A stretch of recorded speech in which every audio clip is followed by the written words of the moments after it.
ବାରିପଦା ସଦର ଥାନା ପୋଲିସକୁ ମିଳିଛି ବଡ଼ ସଫଳତା। ଏଚ୍ପି ଗ୍ୟାସ୍ ସିଲିଣ୍ଡର ଚୋରି ରାକେଟରେ ହୋଇଛି ପର୍ଦ୍ଦାଫାଶ। ଧରା ପଡ଼ିଲେ 8 ଅଭିଯୁକ୍ତ। ଏବେ ଏହି 8 ଅଭିଯୁକ୍ତ ସଦର ଥାନା ପୋଲିସ କବ୍ଜାରେ। ଶ୍ୟାମାଖୁଣ୍ଟା ବ୍ଲକ ଧନପୁର ଗ୍ରାମ ନିକଟସ୍ଥ ଗ୍ୟାସ୍ ଡିପୋରୁ ଗ୍ୟାସ୍ ସିଲିଣ୍ଡର ଚୋରି ଘଟଣାରେ ପର୍ଦ୍ଦାଫାଶ କରିଛି ସଦର ପୋଲିସ। ଚଳିତ ବର୍ଷ ଜାନୁଆରୀ ମାସ 26 ତାରିଖ ଏହି ଗ୍ୟାସ୍ ଗୋଦାମର ମାଲିକ ଅଭିଯୋଗ କରିଥିଲେ ଯେ ତାଙ୍କ ଗୋଦାମ ଘରୁ 56ଟି ସିଲିଣ୍ଡର ଚୋରି ହୋଇଯାଇଛି। ଏହି ଘଟଣାରେ ସଦର ଥାନା ପୋଲିସ ମାମଲା ରୁଜୁ କରି ତଦନ୍ତ ଜାରି ରଖିଥିଲା।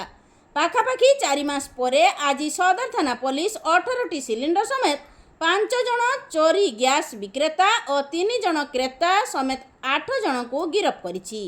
ଏନେଇ ସଦର ଥାନା ଅଧିକାରିଣୀ ମଧୁମିତା ମହାନ୍ତିଙ୍କ ଉପସ୍ଥିତିରେ ବାରିପଦା ସଦର ଏସ୍ଡିପିଓ ସୁଜିତ କୁମାର ପ୍ରଧାନ ଏକ ସାମ୍ବାଦିକ ସମ୍ମିଳନୀରେ ଆଜି ବିଶଦ ବିବୃତ୍ତି ପ୍ରଦାନ କରିଛନ୍ତି।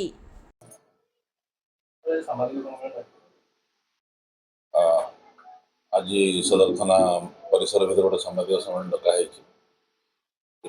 जे गत 26/1 श्यामाखुंटार श्यामाखुंटा ब्लॉक एरिया धनपुर गोटे एचपी गोदाम 56टा गैस सिलिंडर चोरी होता। सुरेंद्रनाथ महंत गोटे रिपोर्ट देते।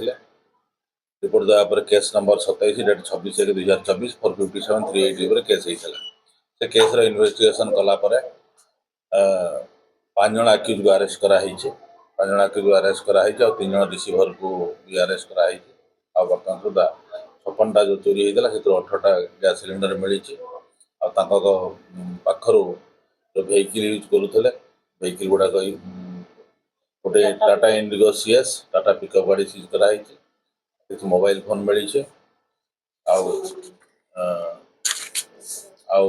जो क्रिमिनाल माने अच्छा आगु बड़साई PS विषय PS और कुड़ियाना PS संपुक्त अच्छा। जो बाकी रहा जहाँ जो रिकवरी पार्ट जहाँ रहा इन्वेस्टिगेशन चलती। इन्वेस्टिगेशन